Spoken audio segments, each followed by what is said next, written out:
السلام علیکم ورحمۃ اللہ وبرکاتہ۔ نحمده ونصلی ونسلم علی رسولہ الکریم، اما بعد فاعوذ باللہ من الشیطان الرجیم، بسم اللہ الرحمن الرحیم۔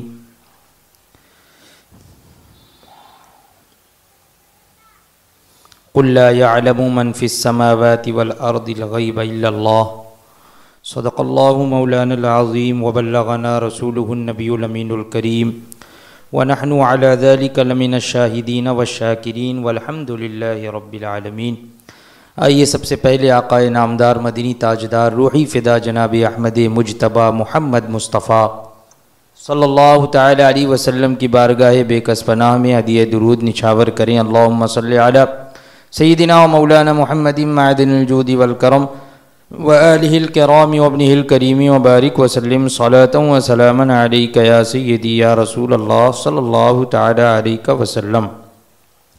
درس جال حق میں اب چوتھی فصل جو ہے وہ علم غیب پر عقلی اعتراضات کے بیان میں ہے، یعنی جو مخالفین ہیں وہ علم غیب کے نہ ماننے پر نفی کرتے ہوئے کہ علم غیب ماننا صحیح نہیں ہے، اس پر وہ لوگ عقلی دلیل پیش کرتے ہیں، عقل سے اعتراض کرتے ہیں۔ تو وہ جو عقلی اعتراضات ہے اور ان کے جواب وہ یہاں چوتھی فصل میں ذکر کیے جا رہے ہیں۔ پہلی عقلی دلیل وہ یہ دیتے ہیں کہ علم غیب یہ خدا کی صفت ہے۔ علم غیب خدا کی صفت ہے، اس میں کسی کو شریک کرنا یہ شرک فی صفت ہے، لہٰذا حضور صلی اللہ تعالی علیہ وسلم کو غیب ماننا یہ بھی شرک ہوا۔ یعنی یہ صفت علم غیب یہ اللہ تبارک و تعالیٰ کی صفت ہے، تو اب کسی اور کے لیے جو ہے وہ علم غیب ماننا، یہ کسی کو علم غیب میں شریک کرنا یہ شرک فی صفت ہوا۔ تو اس وجہ سے وہ لوگ یہ کہتے ہیں کہ حضور صلی اللہ تعالی علیہ وسلم کے لیے بھی غیب ماننا شرک ہوا۔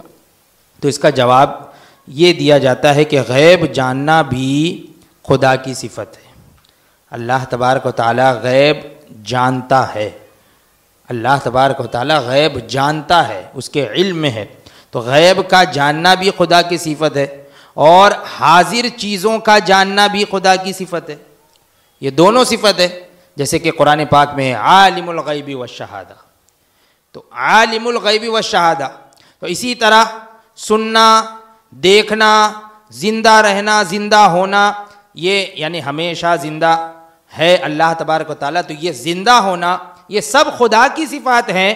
تو اگر کسی کو حاضر چیز کا علم مانا، صرف غیب ہی کو کیوں لیتے ہو؟ ہر چیز کا علم اللہ تبارک و تعالیٰ کو ہے، تو غیب کے علم کو اگر تم اللہ کی صفت مان رہے ہو تو حاضر کے علم کو بھی اللہ کی صفت مانتے ہوئے اب حاضر کا علم اگر تمہیں ہو جائے تو تم نے شرک کر دیا۔ تو حاضر چیز کا علم مانا یا کسی کو سمیع یا بصیر یا حی مانا، ہر طرح شرک ہوا۔ فرق یہی کیا جاتا ہے کہ ہمارا سننا، دیکھنا، زندہ رہنا خدا کی عطا سے ہے، خدا کے دینے سے ہے اور حادث ہے، اور خدا کی یہ صفات ذاتی اور قدیم، پھر شرک کیسا؟ اب یہاں پہ شرک نہیں رہا۔ اسی طرح علم غیب نبی عطائی اور حادث اور متناہی ہے۔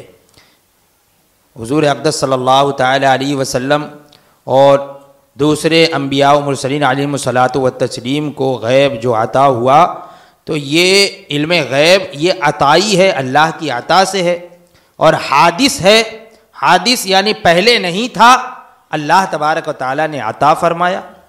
اور متناہی ہے، متناہی کا معنی یعنی ایک محدود، یعنی جس کی حد ہو، جس کی حد ہو، غیر متناہی نہیں ہے بلکہ محدود ہے، متناہی ہے۔ اور یہ بھی متناہی، یہ یاد رکھیے گا کہ متناہی یہ ہمارے ذہن کے اعتبار سے نہیں، متناہی یہ ہمارے ذہن کے اعتبار سے نہیں بلکہ اللہ تبارک و تعالیٰ کے علم کے مقابلے میں متناہی ہے، اللہ تبارک و تعالیٰ کے علم کے مقابلے میں متناہی ہے۔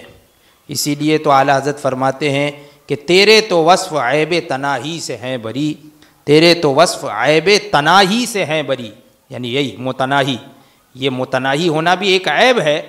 تو اعلیٰ حضرت فرماتے ہیں کہ تیرے تو وصف عیب تناہی سے ہیں بری، حیران ہوں میرے شاہ میں کیا کیا کہوں تجھے۔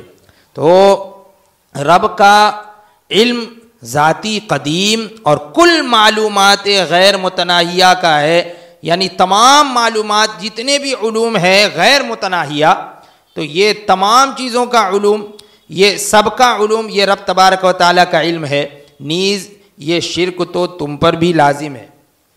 جواب میں فرما رہے ہیں کہ یہ شرک تو تم پر بھی لازم ہے، کیونکہ تم حضور کے لیے علم غیب مانتے ہو، بعض ہی صحیح، جیسے اس سے پہلے بھی ابھی ذکر ہوا اشرف علی تھانوی نے جو ہے وہ معاذ اللہ اگرچہ اس نے گستاخانہ عبارت کہی اور یہ کہا کہ ایسا علم غیب تو پاگلوں اور بچوں اور جانوروں چوپایوں کو بھی ہے، بہرحال معاذ اللہ، لیکن علم غیب تو مانا نا وہاں پر بھی کہ اتنا علم غیب یعنی جتنا حضور کو ہے اتنا معاذ اللہ جو ہے پاگل اور بچوں اور ان کو بھی ہے معاذ اللہ، تو بعض ہی کا صحیح مانا تو، اور خدا کی صفت میں کلن اور بعضن ہر طرح شریک کرنا یہ شرک ہے۔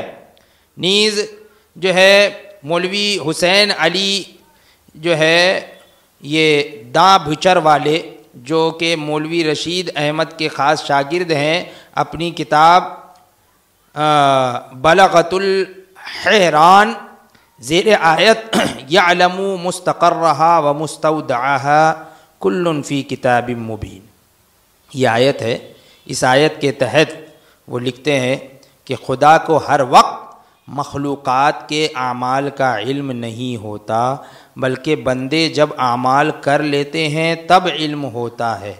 اب تو علم غیب خدا کی صفت رہی نہیں ان کے نزدیک، پھر کسی کو علم غیب ماننا شرک کیوں ہوگا؟ یعنی اب آپ کے یہاں تو معاذ اللہ علم غیب جو ہے وہ خدا کی صفت ہی نہیں ہوئی پھر تو، کیونکہ خود تمہارے شاگرد تمہارے گرو گھنٹال یعنی رشید احمد گنگوہی کا خاص شاگرد یہ کہہ رہا ہے کہ اللہ تبارک و تعالیٰ کو ہر وقت مخلوقات کے اعمال کا علم نہیں رہتا، بلکہ جب بندہ جب وہ عمل کر لیتا ہے تب اللہ کو علم ہوتا ہے۔ تو اس طریقے سے اس نے تو علم کی نفی ہی کر دی، تب پھر کیسے تمہارے نزدیک یہ صفت ہو گیا اور یہ خاص ہو گیا؟ تو یہ ایک اعتراض اور اس کا جواب یہاں پر ذکر ہوا۔ انشاءاللہ آئندہ بھی اسی طریقے کے بعض عقلی اعتراضات جو علم غیب پر مخالفین ذکر کرتے ہیں اس کا جواب انشاءاللہ آئندہ بھی پیش کیا جائے گا۔ اللہ تبارک و تعالی ہم تمام لوگوں کے عقیدے اور ایمان کی حفاظت فرمائے۔ السلام علیکم ورحمۃ اللہ۔